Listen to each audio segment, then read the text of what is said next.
A poor girl calls a billionaire and says his son is unconscious on the street. The words slice through Donovan Hayes like ice water hitting his chest. 10-year-old Clara's voice trembles on the other end of his private line, the number only 5 people in the world possess. Her breath comes in sharp gasps between sobs. "Mr. Hayes, please, your son, Aiden, he's not moving." Donovan drops his crystal tumbler. Whiskey splashes across his mahogany desk, soaking into contracts worth millions. The glass shatters against marble flooring, but he doesn't hear it. All sound drains from his penthouse office, except Clara's terrified whimpers. Where is he? His voice cracks despite decades of boardroom control. Marlowe Street, behind the old bakery. There's blood on his head, and... "I'm calling an ambulance." "No," Clara screams, so loud Donovan jerks the phone away from his ear. "Don't call anyone. Not yet. Promise me." Something in her voice, pure terror mixed with desperate knowledge, stops him cold. This isn't just a scared kid. She knows something. "Clara, what happened to my son?" Silence stretches between them. Through his floor-to-ceiling windows, the city sparkles below like scattered diamonds. Somewhere down there, in those dark streets he never visits, his 17-year-old boy lies bleeding. "They think he's dead," she whispers finally. "That's what they want everyone to think. But he's breathing, barely." Donovan's legs give out. He collapses into his leather chair, the same chair where he's fired thousands, destroyed companies, built an empire. None of that power means anything now. Who wants everyone to think he's dead? The same people who did this to him. Clara's voice hardens, with an edge that shouldn't exist in a 10-year-old. "The same people who killed my mama last month." The room spins. Donovan grips his desk until his knuckles turn white. "Your mother is dead? Overdose, they said. But mama never touched drugs. She cleaned office buildings at night, saved every penny for my school clothes." Clara's words come faster now, tumbling over each other. She found something she wasn't supposed to see. Now they think Aiden saw too. What would you do if your child's life depended on trusting a stranger? Comment below, because this choice changes everything. Donovan's mind races. Aiden had been acting strange lately.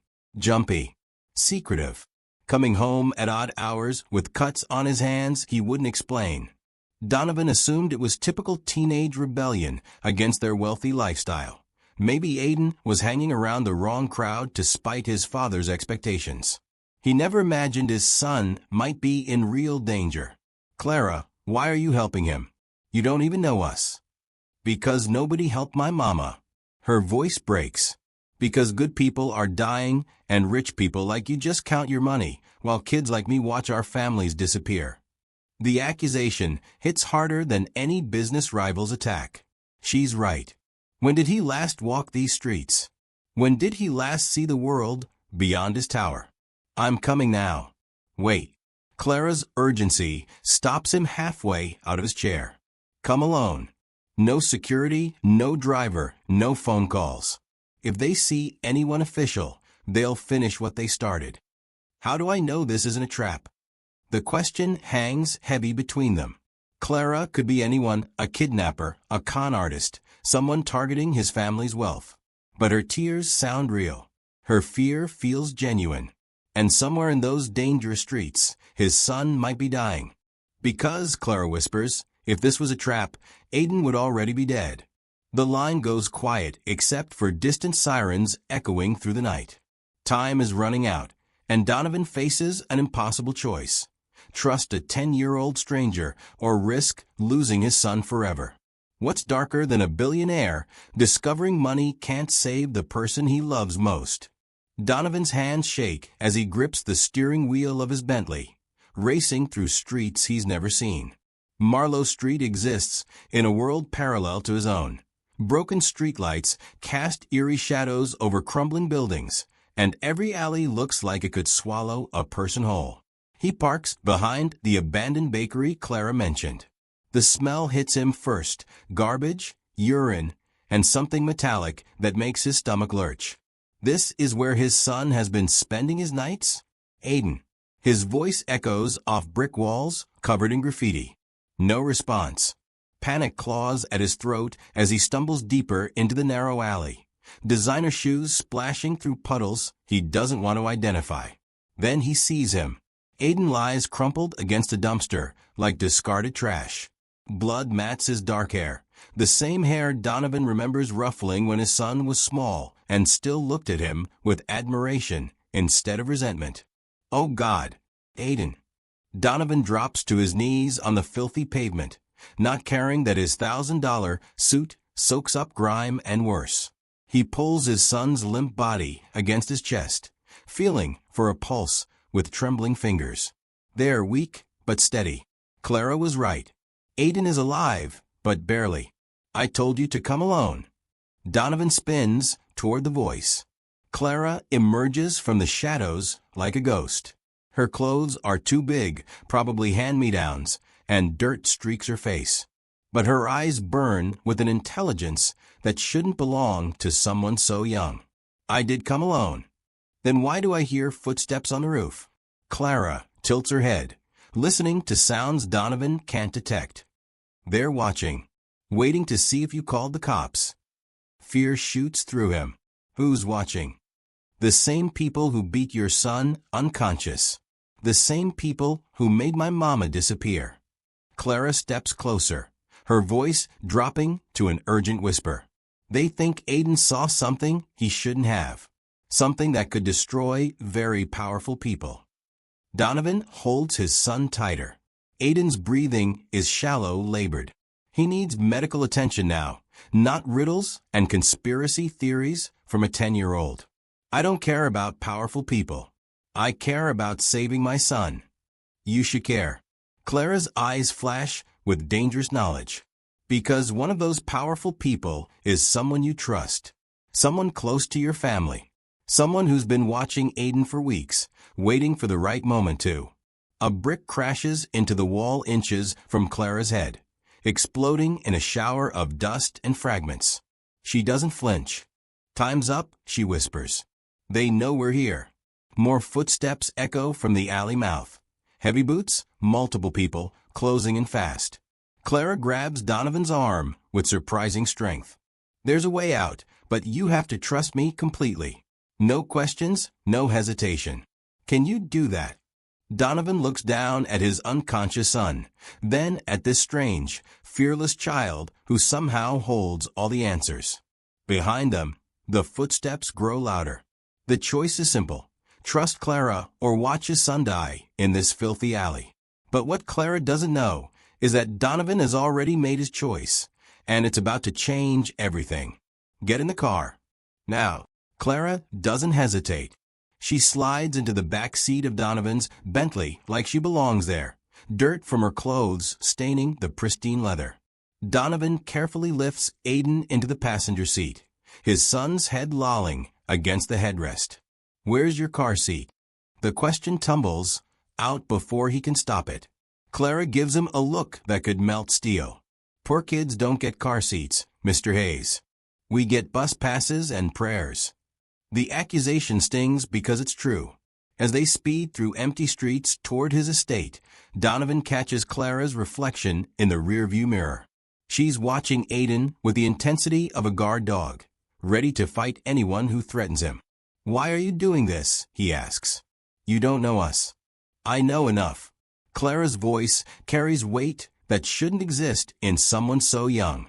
I know your son comes to my neighborhood every night, bringing food to families who can't afford dinner. I know he gave my neighbor rent money when her husband got sick. I know he's nothing like the rich kids who drive through laughing at us. Donovan's hands tighten on the steering wheel. He didn't know any of this. When did his son become someone he didn't recognize? When did Aiden start caring about people Donovan had never bothered to see? But that doesn't explain why you're risking your life for him. Clara is quiet for so long that Donovan thinks she won't answer. When she speaks, her voice cracks with pain that breaks his heart. Because when Mama was dying, nobody helped. The rich people in their fancy cars drove past like we didn't exist. But Aiden. She wipes her eyes with the back of her hand. Aiden sat with Mama in the hospital for 3 days. He held her hand when I was too scared to watch her fade away. The revelation hits Donovan like a physical blow. While he was closing business deals and counting profits, his son was holding the hand of a dying woman he'd never met. "I didn't know," he whispers. "That's the problem with people like you," Clara says, not cruel but matter of fact. "You don't know because you don't look." Viewers, Donovan almost ignored Clara's warning, and it could have cost everything. Don't ignore the twists ahead. Subscribe now so you're never caught off guard. They pull through the gates of the Hayes estate, and Clara's eyes widen despite herself. The mansion rises before them like something from a fairy tale, all gleaming windows and perfect landscaping. But she doesn't gawk like most visitors. Instead, she studies the security cameras, the guard positions, the blind spots. "Someone's been watching your house," she says quietly. "The same people who hurt Aiden know exactly how to get inside." Ice runs through Donovan's veins. "How do you know that?" "Because," Clara meets his eyes in the mirror, "they've been watching mine too. And last week, Mama's friend disappeared. Tonight, your son got beaten unconscious. Tomorrow," she trails off, but her meaning is crystal clear. As they carry Aiden toward the house, Donovan realizes this 10-year-old girl might be the only thing standing between his family and something far worse than he'd ever imagined.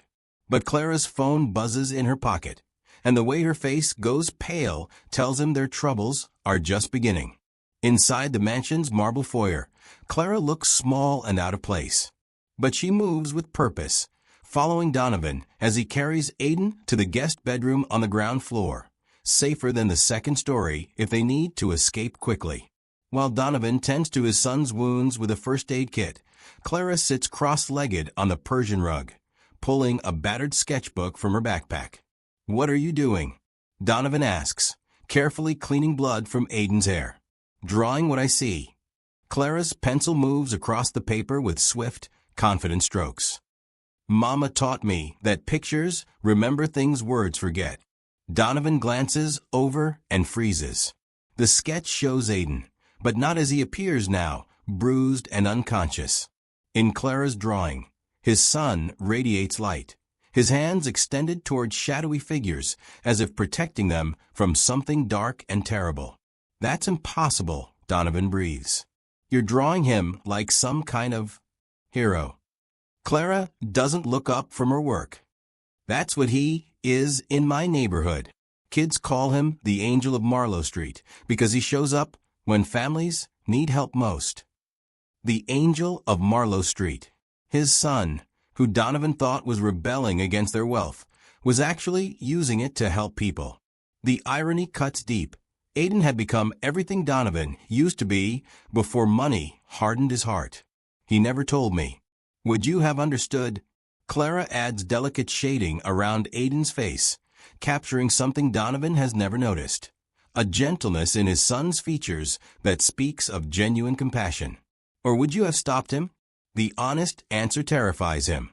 3 months ago, if Aiden had asked permission to help poor families, Donovan would have lectured him about security risks and social boundaries. He would have increased Aiden's allowance to keep him distracted with expensive toys instead. Clara's phone buzzes against the marble floor, the sound sharp in the quiet room. She glances at the screen, and all color drains from her face. Her hands shake as she quickly shoves the phone into her pocket, but not before Donovan catches a glimpse of the message preview. The text contains only 2 words, but they chill him to the bone. "Time's up." "Who was that?" Donovan demands. "Nobody." Clara's voice is too high, too fast. "Just wrong number." But her eyes dart toward the windows, scanning the perfectly manicured grounds beyond the glass. Whatever that message said, it wasn't a wrong number. Someone knows exactly where they are, and they're running out of time. "Don't lie to me." Donovan's voice carries the authority that built his empire, but Clara doesn't flinch. She clutches her phone against her chest like it contains nuclear secrets. "I'm not lying. It's nothing important." "Nothing important?" Donovan steps closer, his shadow falling across her small frame. Your face went white. Your hands are shaking. That's not nothing. Clara backs away until her shoulders hit the bedroom wall. For the first time since they met, she looks like what she really is, a terrified 10-year-old girl carrying burdens too heavy for her small shoulders. The phone buzzes again. This time, Donovan is quick enough to read the full message before Clara can hide it. Don't forget what you owe us. Time to collect. Kay. The blood in Donovan's veins turns to ice water. Who is Kay? Please don't ask me that. Clara's voice breaks on the words. Please. Clara, if someone is threatening you, they're not threatening me. The words explode out of her like a dam bursting. They're threatening my little brother, and my grandma, and every person on Marlowe Street who ever smiled at me. She slides down the wall until she's sitting on the floor, tears streaming down her dirty cheeks. The tough, fearless girl who led him through dark alleys is gone, replaced by a child who's carrying the weight of too many lives. What do you owe them? Donovan asks gently, kneeling beside her. Information. The word comes out as a whisper. They wanted to know about the rich families in the city, who had security, who didn't, what cars they drove, where their kids went to school. Understanding hits Donovan like a sledgehammer. You've been spying on us. Clara nods miserably. Not by choice. After Mama died, Kay found me. Said they knew I was smart, that I could go places poor kids usually can't. They promised to take care of my family if I helped them. And if you didn't help? Clara's silence is answer enough. These people had backed a 10-year-old girl into a corner, using her family as leverage to turn her into their eyes and ears among the wealthy. But then I met Aiden, she continues, wiping her nose with her sleeve. He wasn't like what Kate told me rich kids would be. He was kind. He cared about people like us. And when Mama got sick, her voice cracks. He sat with us. He held her hand when she died. The phone buzzes a third time. Clara flinches like she's been slapped. 3 strikes, little bird. You know what happens next. Kay. They know I warned you, Clara whispers. They know I helped Aiden instead of letting him die. Now they're going to. A sound echoes from somewhere deep in the mansion. Glass breaking, barely audible but unmistakably real. Someone is inside the house. Clara grabs Donovan's arm with desperate strength. Don't tell anyone about the messages. Promise me. If they think I betrayed them completely, they'll kill everyone I love. But as footsteps echo in the hallway beyond the bedroom door, Donovan realizes they might not live long enough for promises to matter. The footsteps pause outside their door. Donovan holds his breath, positioning himself between Clara and the entrance. His son lies unconscious on the bed, completely vulnerable. Clara presses herself against the wall, eyes wide with terror.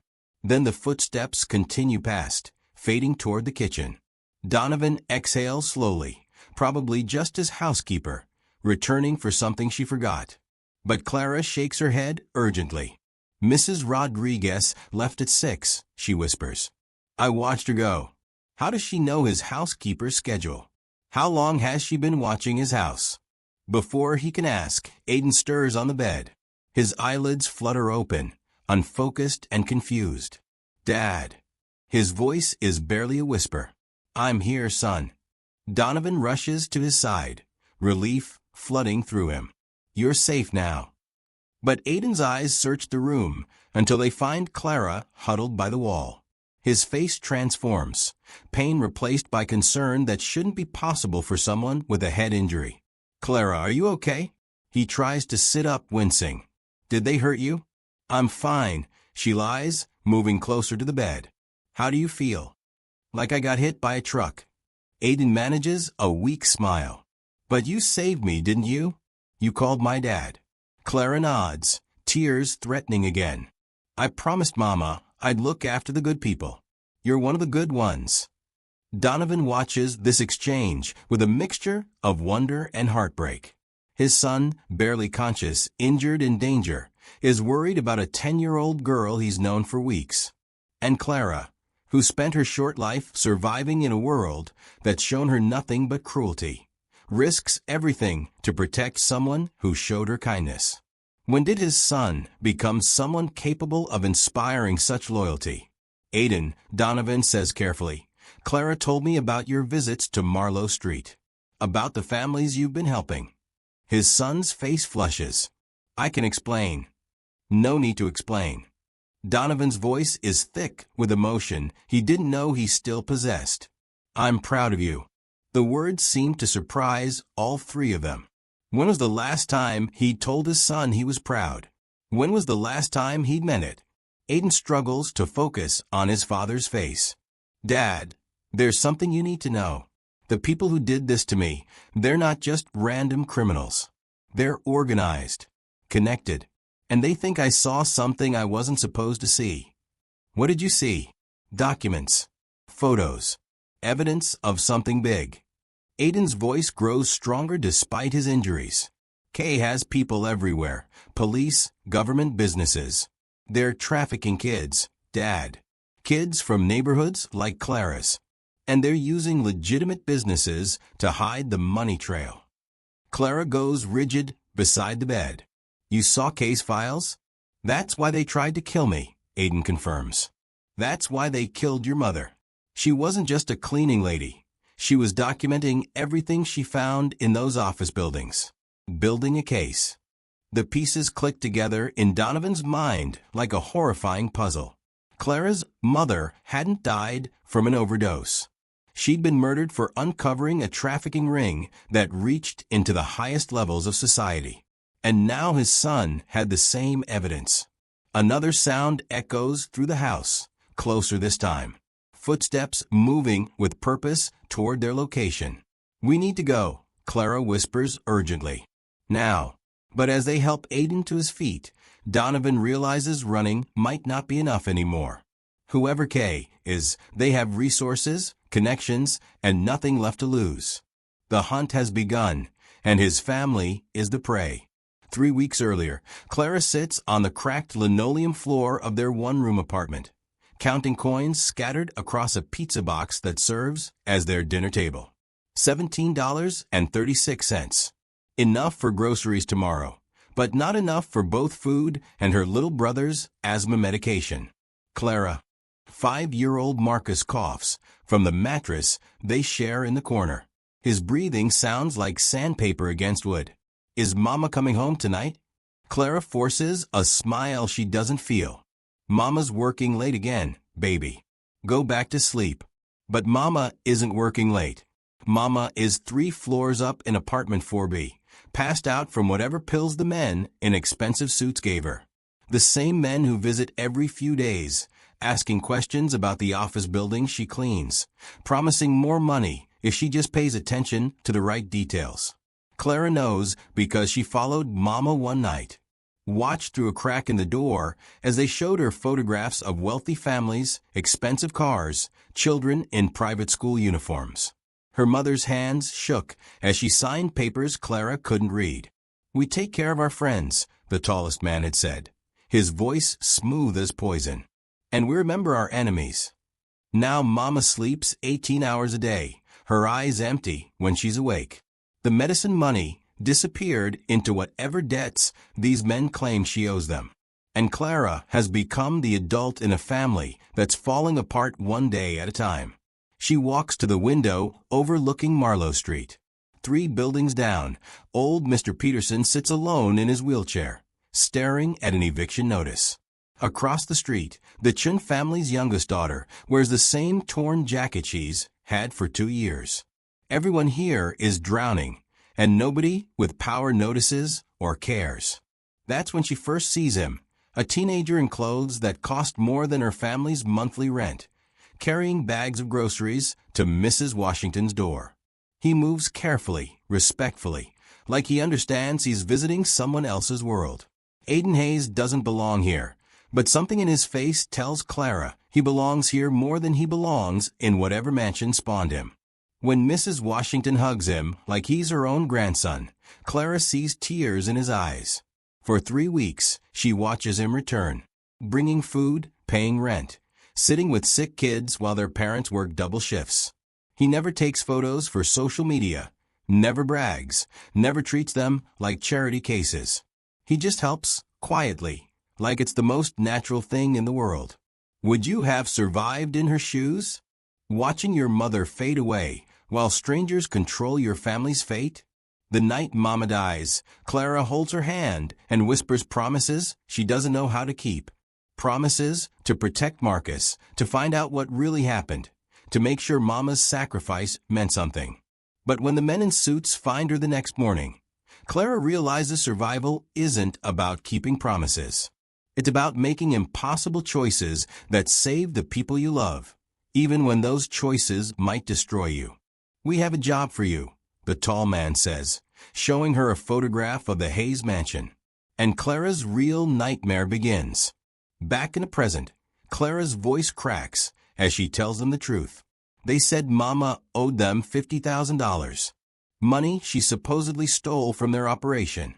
Clara sits cross-legged on the Persian rug, looking impossibly small in the grand bedroom. But Mama never stole anything. She barely made enough to keep us fed. Donovan processes this information, his businessman's mind calculating debts and leverage. $50,000 is nothing to people running a trafficking operation. Why target your family for such a small amount?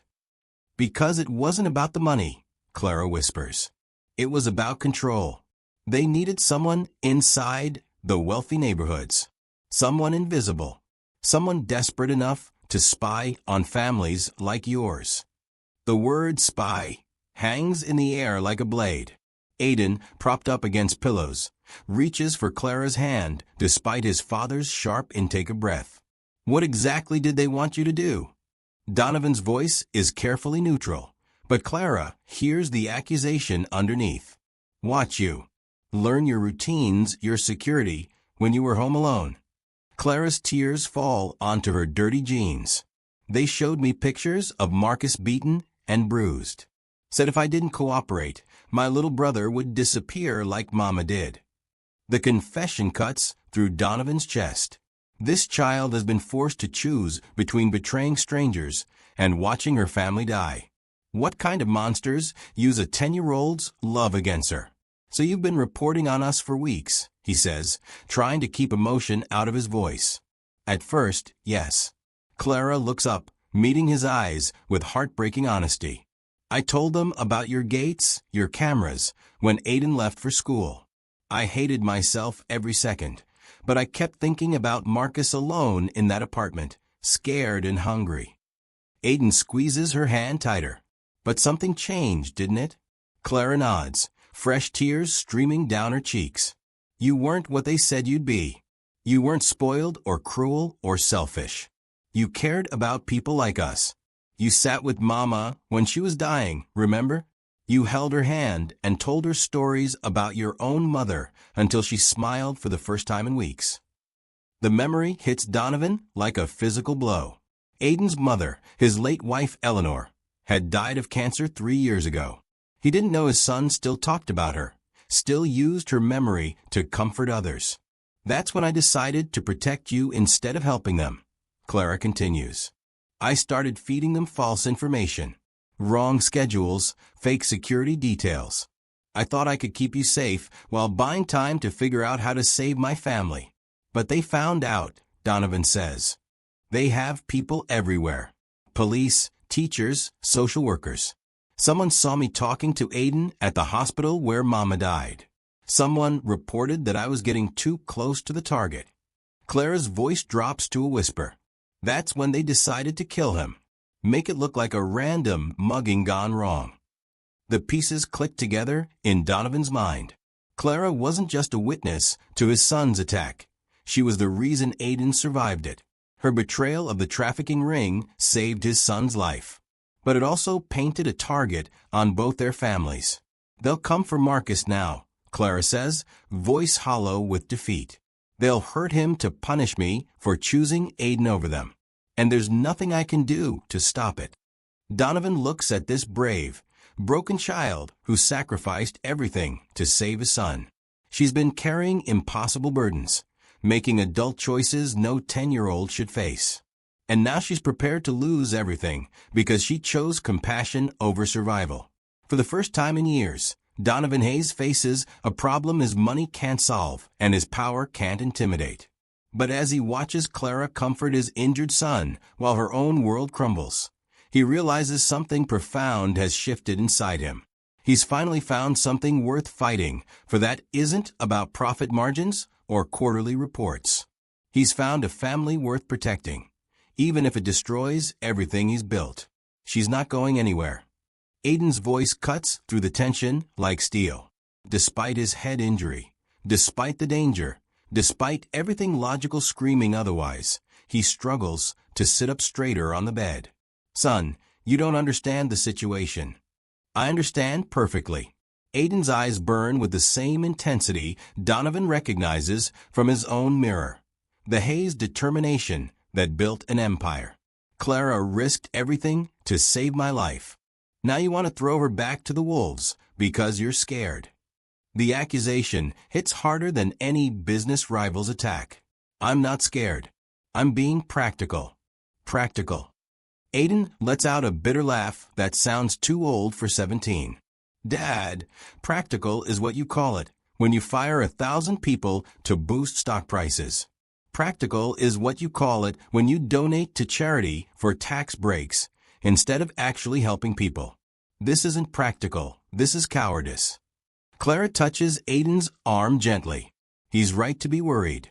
K's, people don't make empty threats. If I stay here, I'm putting your whole family in danger. And if you leave, you're dead within 24 hours, Aiden shoots back. Along with your brother and anyone else you care about. Donovan runs his hands through his hair, feeling older than his 45 years. Every instinct built over decades in cutthroat business tells him to cut losses, minimize exposure, protect his primary assets. But looking at these two children, one is blood, one a stranger who saved his blood, those instincts feel hollow and calculating. There has to be another way, he says finally. There is. Aiden's voice carries absolute conviction. We fight back. With what? Good intentions and moral high ground. With evidence. Clara pulls a small flash drive from her pocket, no bigger than her thumb. Mama wasn't just cleaning offices. She was copying files, taking photos, recording conversations. Everything Kay's operation has done for the past 2 years is on here. Donovan stares at the tiny device. Why didn't you mention this before? Because the last person Mama trusted with evidence like this ended up overdosed in an alley, Clara says quietly. But Mama always said if something happened to her, I should find someone brave enough to use it. Clara's phone buzzes against the marble floor, the sound sharp and ominous in the quiet room. All three of them freeze as she reluctantly picks it up, her face going pale as she reads a message. What does it say? Donovan asks, though he's not sure he wants to know. Clara's hands shake as she shows them the screen. Tonight we collect. Last chance, little bird. Deliver the boy or watch your brother scream. K. They just texted. Tonight we collect.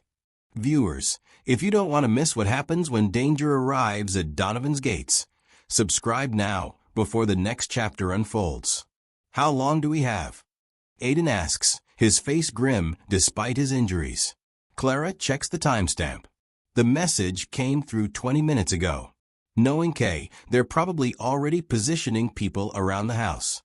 Outside, the perfectly manicured grounds of the Hayes estate suddenly feel less like a sanctuary and more like a carefully prepared trap.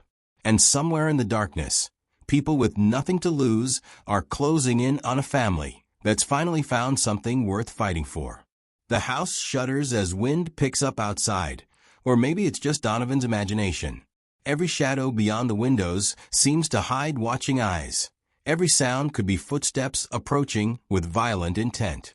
Clara's phone buzzes again. This time, the message is longer, more detailed, and infinitely more terrifying.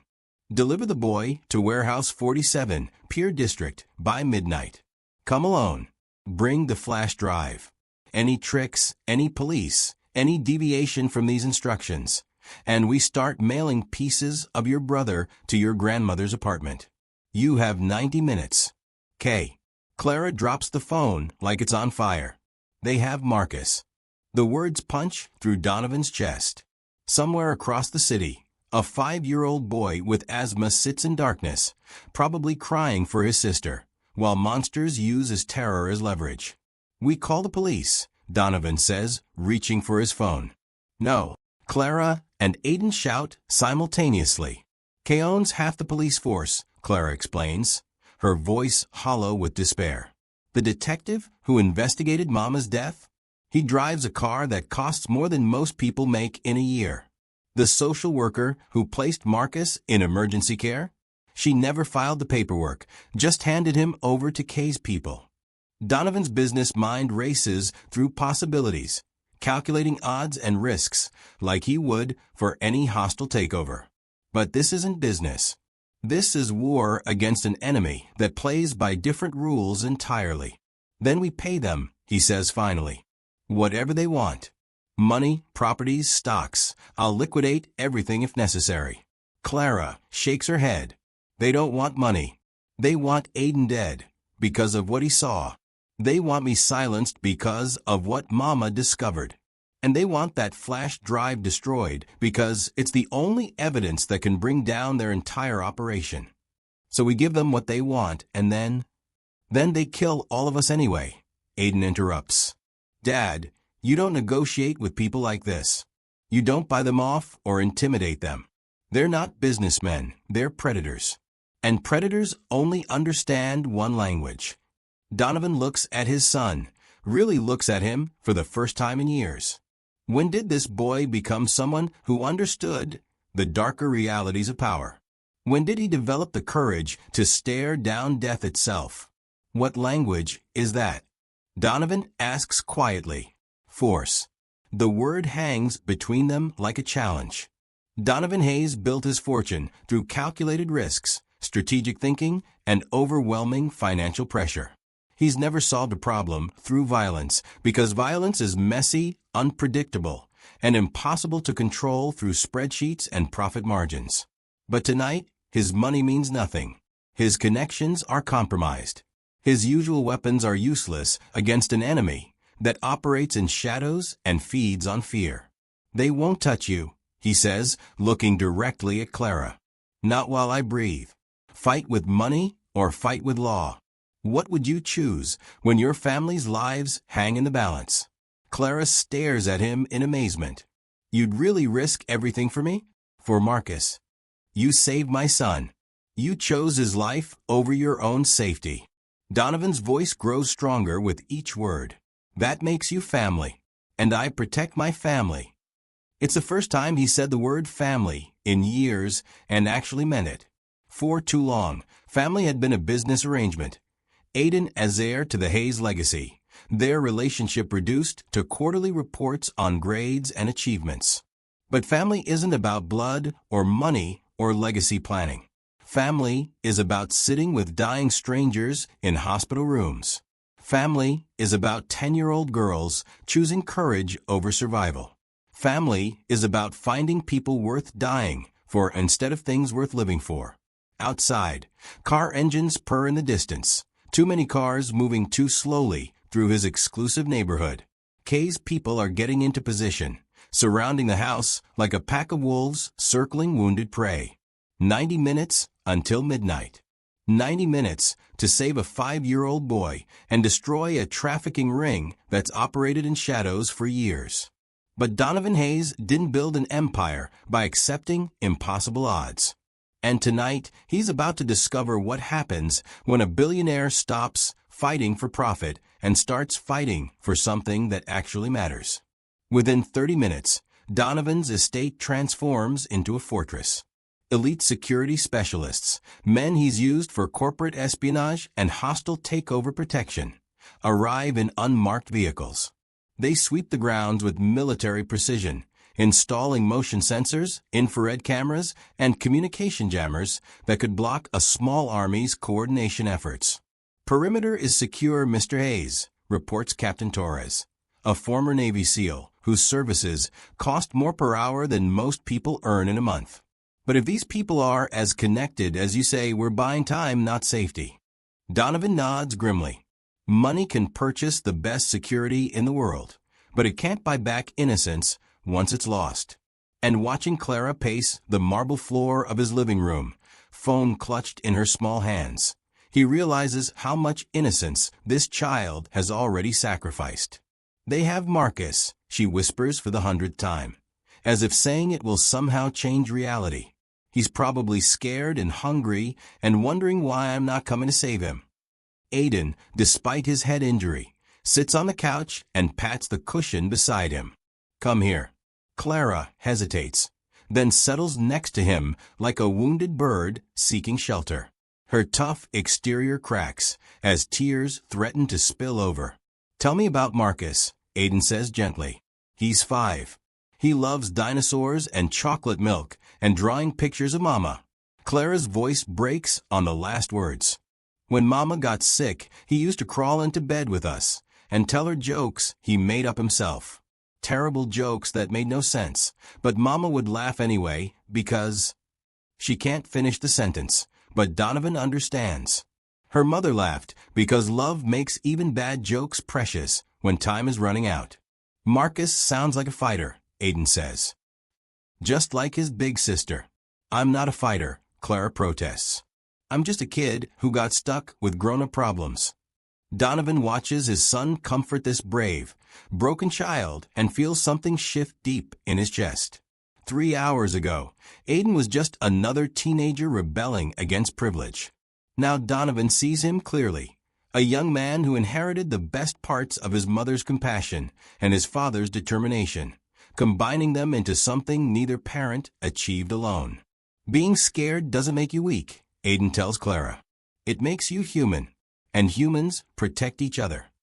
Outside, security lights sweep across perfectly maintained grounds where hidden cameras now watch for movement in every shadow. Inside, a billionaire, his injured son, and a 10-year-old girl who lost everything face an enemy that feeds on fear and operates beyond the reach of conventional justice.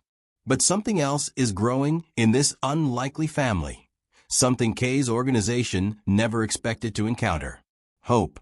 The kind of hope that transforms scared children into heroes and selfish men into protectors. The kind of hope that could bring down an empire built on darkness, if they live long enough to use it. The security alarm screams through the mansion at 2:47 a.m. Donovan bolts upright on the living room couch where he'd been dozing fitfully, his hand instinctively reaching for the panic button Captain Torres installed.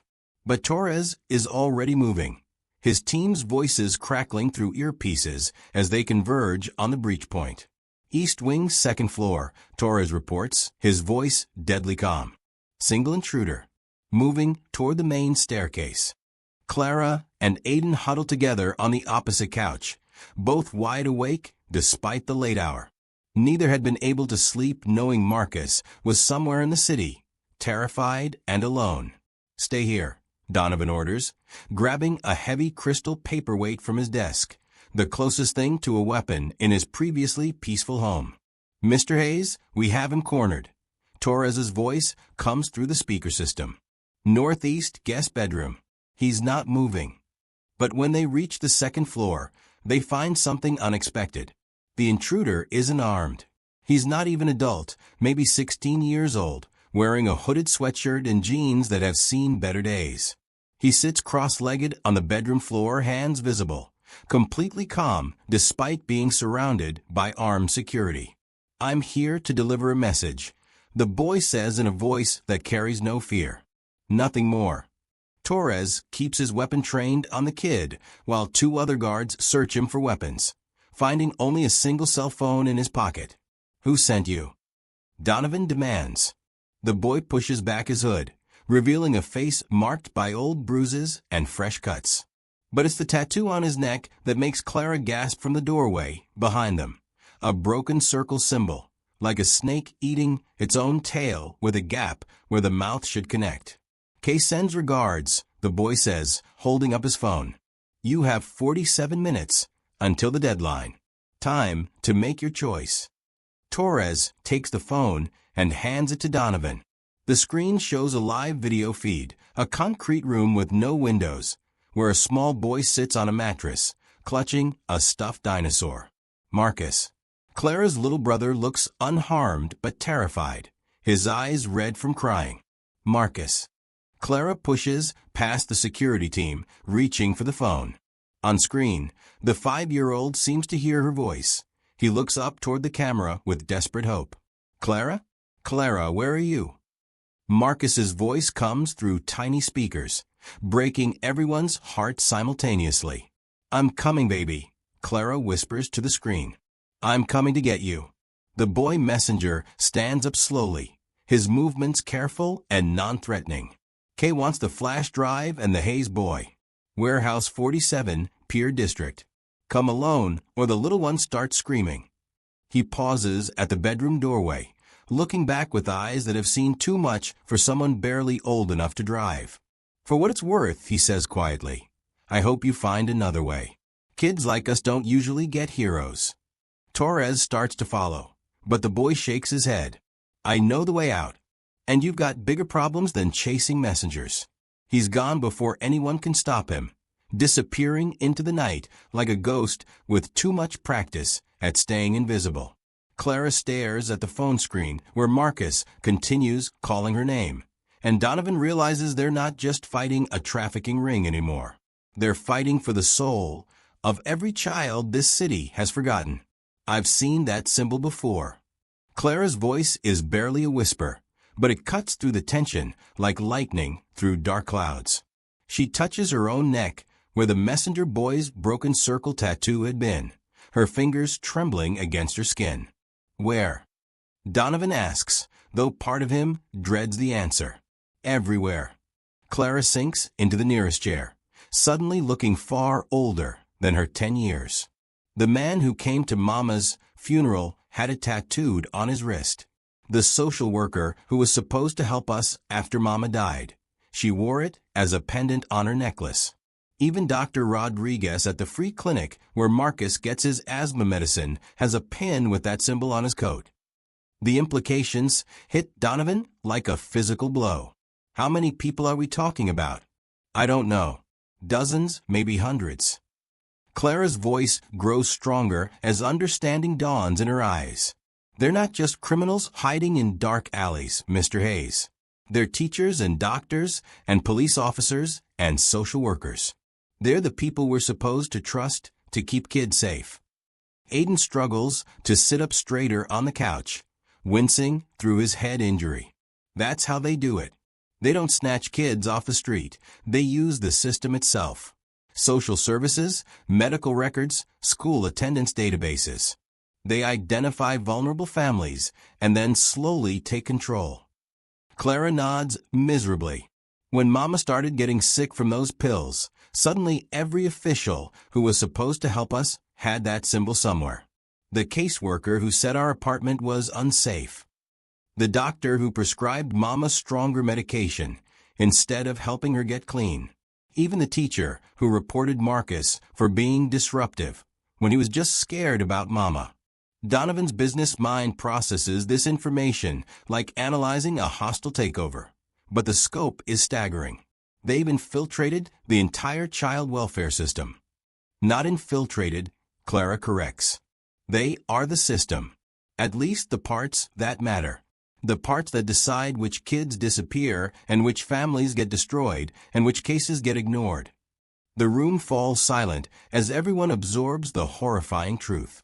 This isn't just a criminal organization they're fighting. It's a shadow network that's embedded itself so deeply in legitimate institutions that removing it would be like performing surgery on a patient's spine.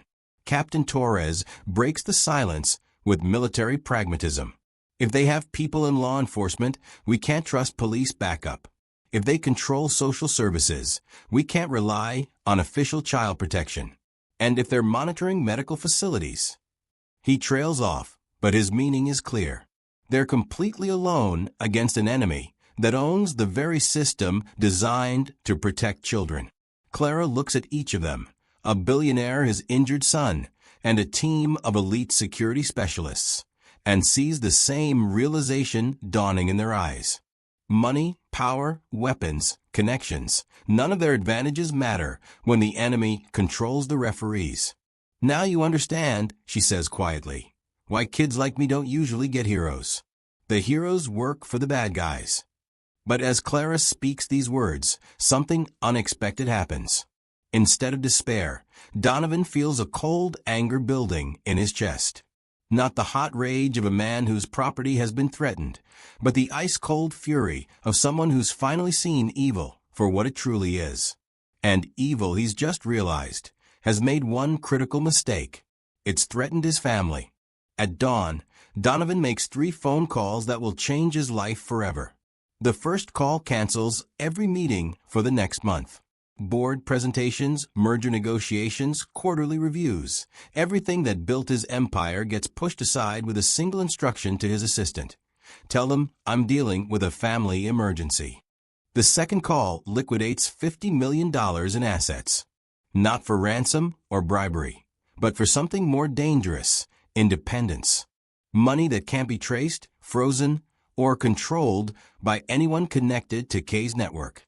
The third call brings in people Kay's organization has never encountered, private military contractors who operate completely outside government oversight, mercenaries who've worked in countries where child trafficking rings are considered military targets rather than law enforcement problems. Dad, what are you doing? Aiden asks, watching his father transform from businessman to something altogether more dangerous. What I should have done years ago, Donovan replies, spreading surveillance photos across his dining room table. I'm remembering that some things matter more than quarterly profits. Clara sits at the enormous table, picking at scrambled eggs she can't taste, while Marcus's face stares back at her from a dozen different camera angles. The boy is still alive, still unharmed, but the fear in his 5-year-old eyes burns into her soul. I want to see where you lived, Donovan says suddenly. Clara looks up, confusion replacing despair. What? Your apartment. Your neighborhood. Your mother's grave. Donovan's voice carries absolute conviction. If I'm going to war with these people, I need to understand what we're fighting for. Mr. Hayes, that's not safe, Captain Torres interjects. Kay's people will be watching every location connected to Clara's family. Then they'll see exactly what kind of enemy they've made. Donovan turns to Clara with eyes that burn like blue flame. Your mother died trying to protect children she'd never met. Your little brother is sitting in a concrete room because you chose to save my son instead of following orders. You've both sacrificed everything for people who were strangers to you. Clara nods, unsure where this is leading. I want to meet her, Donovan continues. I want to stand at your mother's grave and promise her that Marcus will be safe, that you'll both be safe, that every child in this city will be safer because of what she discovered and what you preserved. Tears stream down Clara's face, but for the first time since this nightmare began, they're not tears of despair. You'd really do that? Risk everything for kids you don't even know? 3 days ago, I would have said no, Donovan admits. I would have calculated risks and minimized exposure and protected my assets above all else. But 3 days ago, I didn't know that my son was a hero. I didn't know that 10-year-old girls could be braver than grown men. I didn't know that money means nothing if you don't have a soul worth protecting. He stands up from the table, his decision made. We're going to Marlowe Street. We're going to see where heroes come from. Clara stares at him in amazement. What if it's a trap? Donovan's smile carries no warmth, only deadly promise. Then Kay's people will discover that they've been hunting the wrong predator. But as they prepare to leave the safety of the mansion, none of them notice the figure watching from the treeline beyond the estate's walls. Someone who's been listening to every word, reporting every plan, waiting for exactly this moment. The hunt is about to become infinitely more dangerous for everyone involved. The cemetery sits in the poorest part of the city, where even death comes cheap. Donovan's Bentley looks obscene among the cracked headstones and overgrown weeds. He parks beside a chain-link fence that's more rust than metal, stepping onto ground that squelches beneath his expensive shoes. "She's over there," Clara whispers, pointing toward a section where the graves are marked only by small metal plaques instead of proper headstones. Plot 247. They wouldn't let us buy anything nicer. As they walk through rows of forgotten names, Donovan sees the brutal mathematics of poverty displayed in marble and concrete. Elaborate monuments for those who could afford to be remembered forever. Simple stones for middle-class families. And here, in this forgotten corner, tiny markers for people who died owing more than they owned. Clara stops before a plaque so small Donovan almost misses it. Rosa Mendez, beloved mother, 1987 to 2024. That's it. 37 years of life, reduced to 8 words and 2 dates. "Tell me about her," Donovan says, kneeling on the damp grass beside Clara. "She worked 3 jobs to keep us fed," Clara begins, her voice steady despite the tears starting to fall. "Cleaned office buildings at night, did laundry for rich families during the day, and babysat neighborhood kids when parents had to work weekends. She never complained, not once, even when her hands cracked from all the cleaning chemicals." Clara reaches into her backpack and pulls out a single white flower, probably picked from someone's yard on the way here, and places it on her mother's grave. "Mama always said rich people weren't evil, just blind. She said if they could see how hard regular folks worked, they'd want to help instead of ignore." Clara looks up at Donovan with eyes that hold no accusation, only hope. "She would have liked you, I think. You see us now." The words hit Donovan harder than any business rival's attack ever could. Rosa Mendez died believing in the goodness of people like him, even as those same people drove past her every day without noticing her struggle. "I should have seen sooner," he says quietly. "I should have known people like your mother existed." "You couldn't know what you weren't looking for," Clara replies, with wisdom that shouldn't exist in someone so young. "But now you do know, and that's what matters." Donovan pulls an envelope from his jacket, paperwork he'd prepared during the drive over. "Your mother left debts, didn't she? Hospital bills, funeral costs, back rent." Clara nods miserably. $17,000. "The funeral home said they'd take Mama away if we couldn't pay within 30 days. Right when hope returned, another message came. If you want to see how this story twists again, subscribe now so you don't miss the truth behind K. Donovan hands her the envelope. "Consider them paid. All of them. Your mother deserves to rest in peace without creditors threatening her memory." Clara stares at the check inside, more money than her family had seen in their entire lives. But instead of relief or gratitude, her face shows pure terror. "Mr. Hayes, you can't do this." "Why not?" "It's just money, Clara. And your mother." "Because they're watching." Clara's phone buzzes in her pocket, the sound sharp against the cemetery silence. She pulls it out with trembling hands, her face going white as she reads the message. "Touching scene at the graveyard, little bird. But generosity won't save your brother. You have 4 hours to deliver what we want, or Marcus learns what real fear feels like. K." Attached to the message is a photo that makes Clara scream. Marcus, still alive, but now tied to a chair, his 5-year-old face streaked with tears and terror. "They're here," Clara whispers, looking around the empty cemetery with wild eyes. "They're watching us right now." And as if summoned by her words, Donovan spots them, figures moving between the headstones, closing in from 3 directions.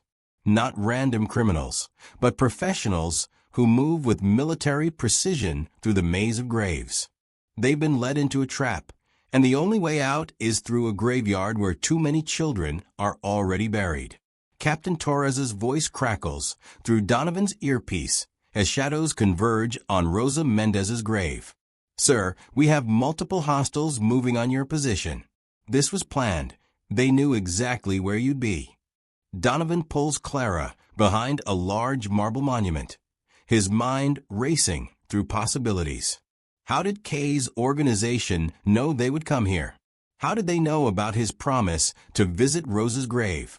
The answer hits him like ice water. They've been listening. The house, he breathes into his microphone. Torres, sweep the mansion. Every room, every device. They've been monitoring us from the beginning. Copy that, sir. But right now, we need to get you out of.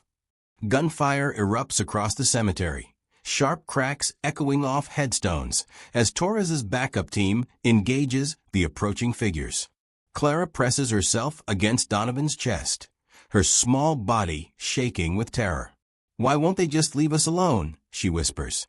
Through his earpiece, Donovan hears Torres coordinating with his team, tracking targets through the maze of graves.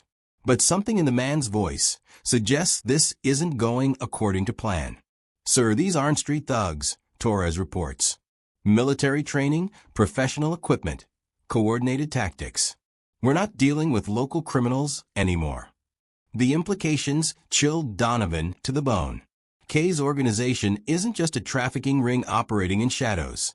It's part of something larger, more organized, with resources that rival legitimate military operations.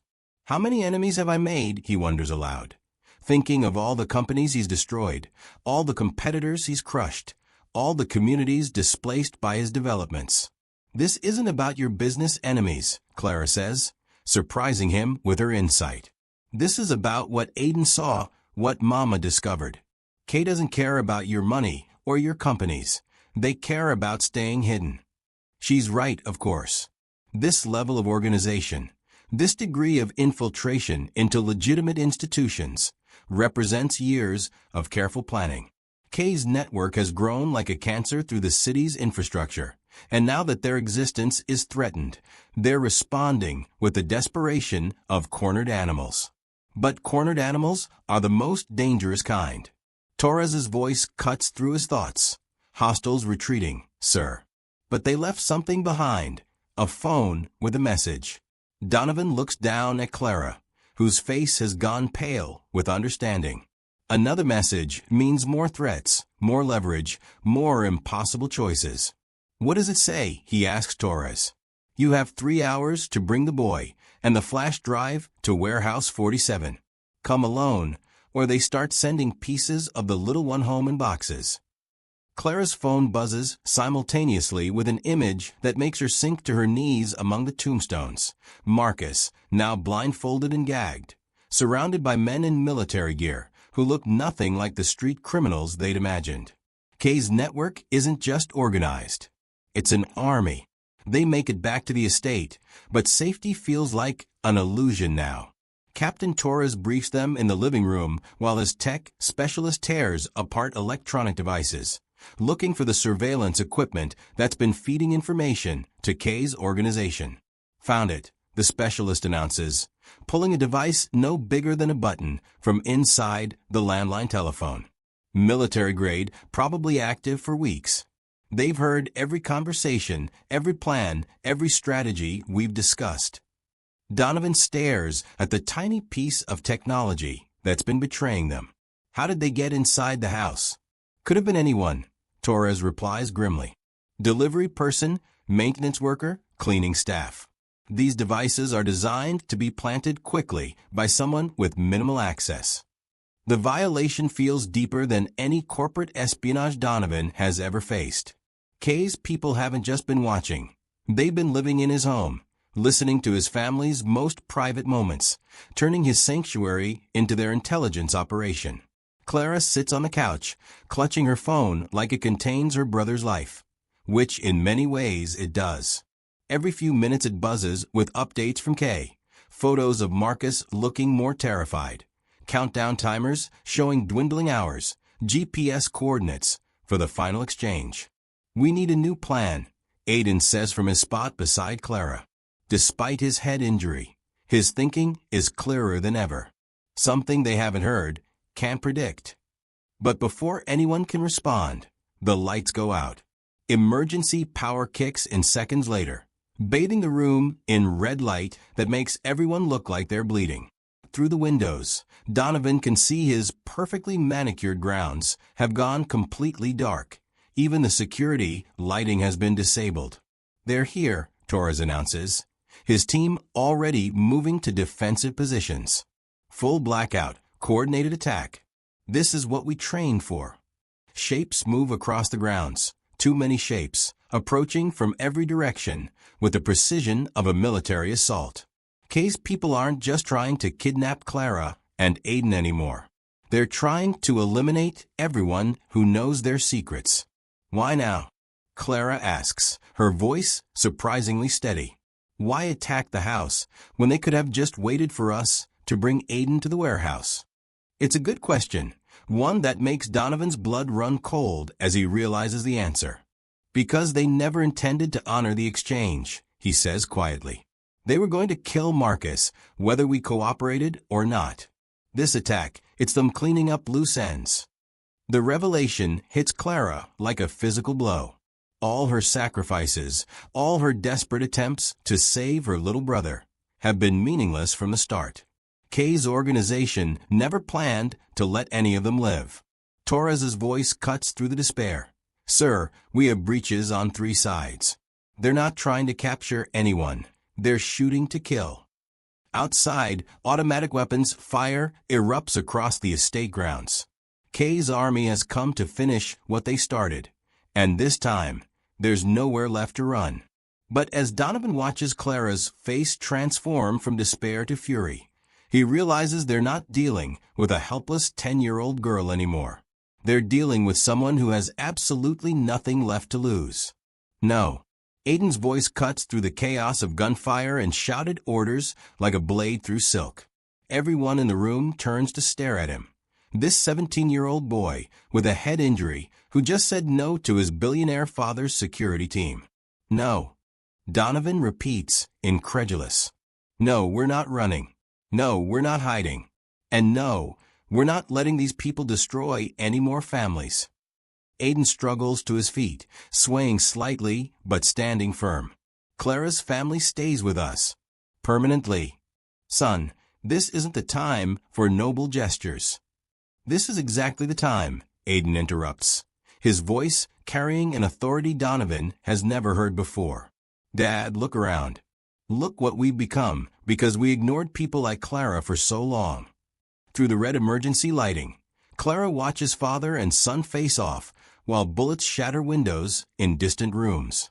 But something in Aiden's stance reminds her of her own mother, that quiet strength that emerges when someone you love is threatened.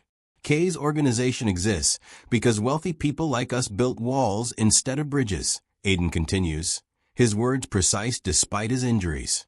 We created a world where kids like Clara are invisible until they're useful, where families like hers disappear without anyone noticing or caring.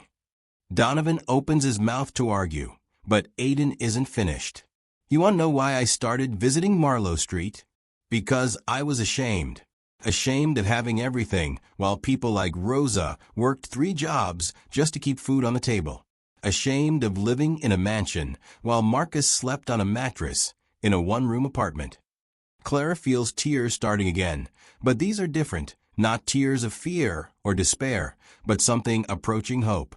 Your mother would be proud, Donovan says quietly, and for the first time in weeks, his voice cracks with genuine emotion. My mother would be furious, Aiden corrects. She'd be furious that we let things get this bad. She'd be furious that it took a crisis to make us see what was right in front of us. Captain Torres's voice crackles over the intercom. Sir, we need to move. They're bringing up heavier equipment. This position won't hold much longer. But instead of panic, Donovan feels something he hasn't experienced in years. Clarity. His son is right.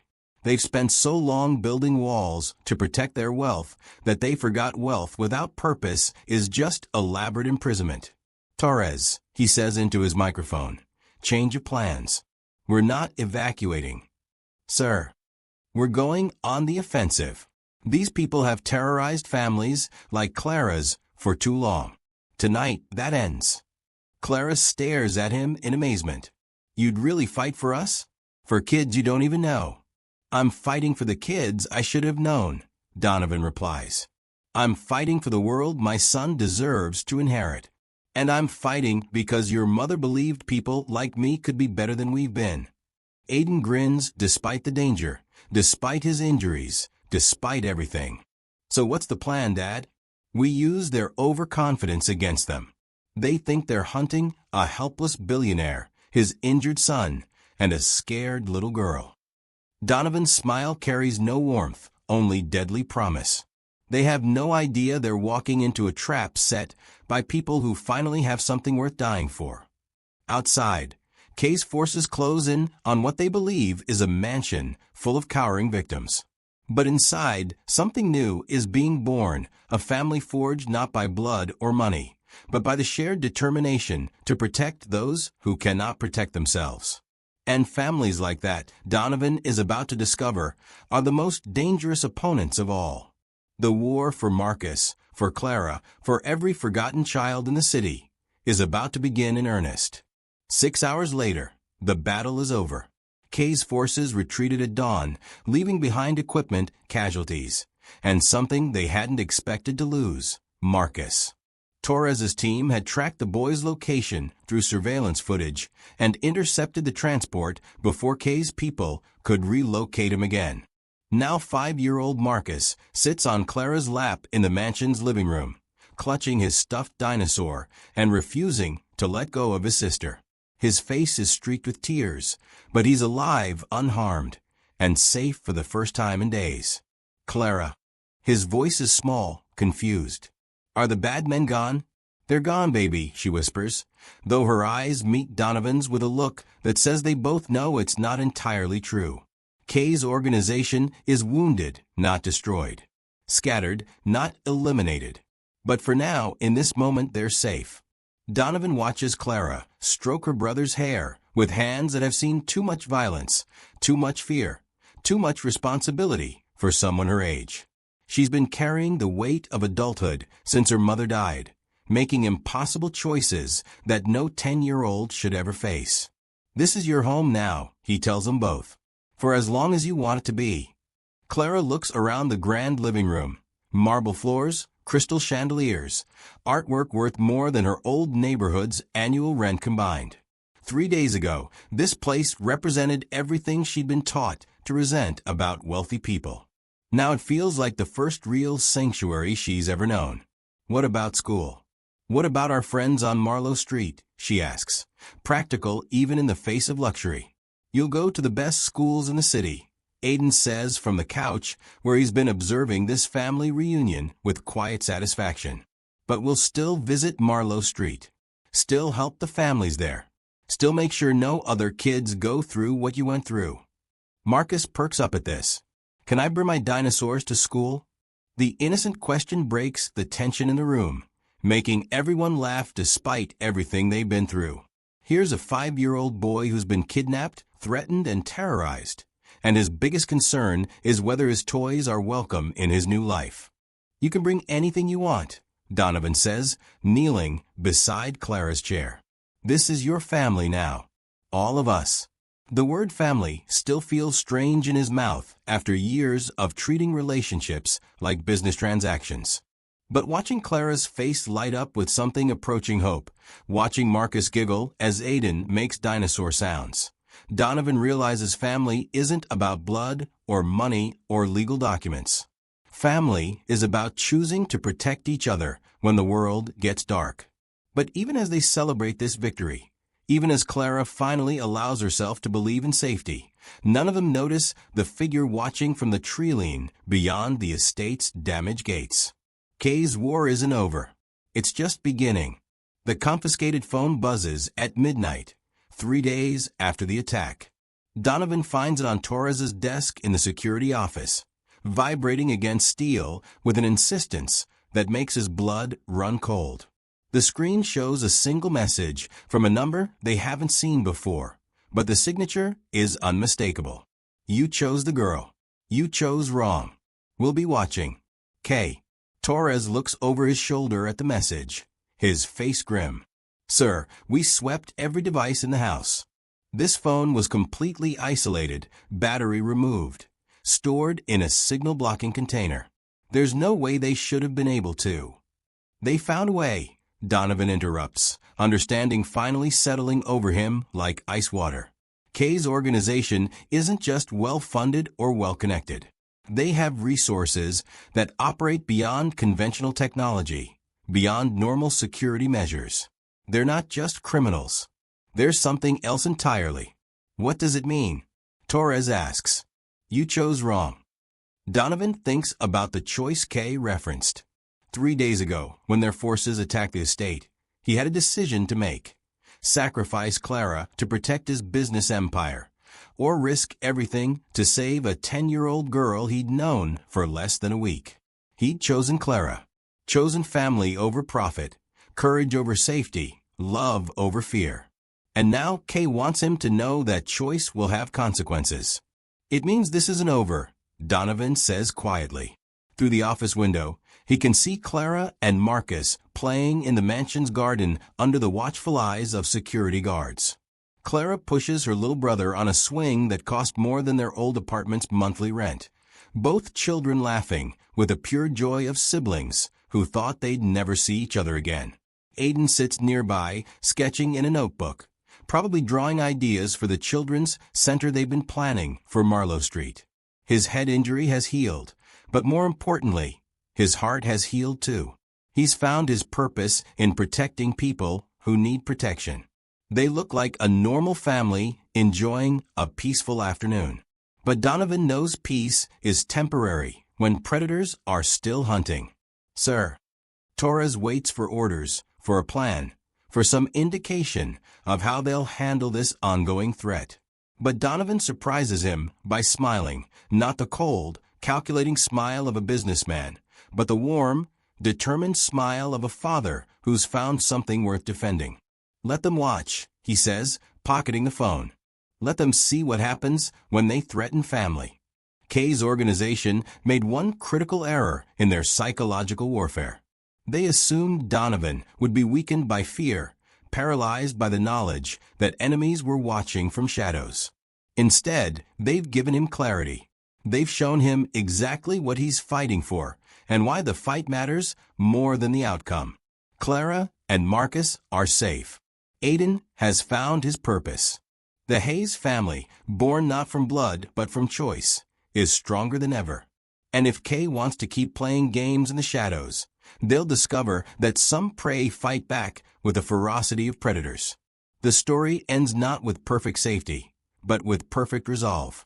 Kay remains a mystery, a lingering threat, a reminder that evil never fully disappears. But neither does the courage to stand against it. Some battles never truly end. They just teach us who we really are when everything we love is on the line.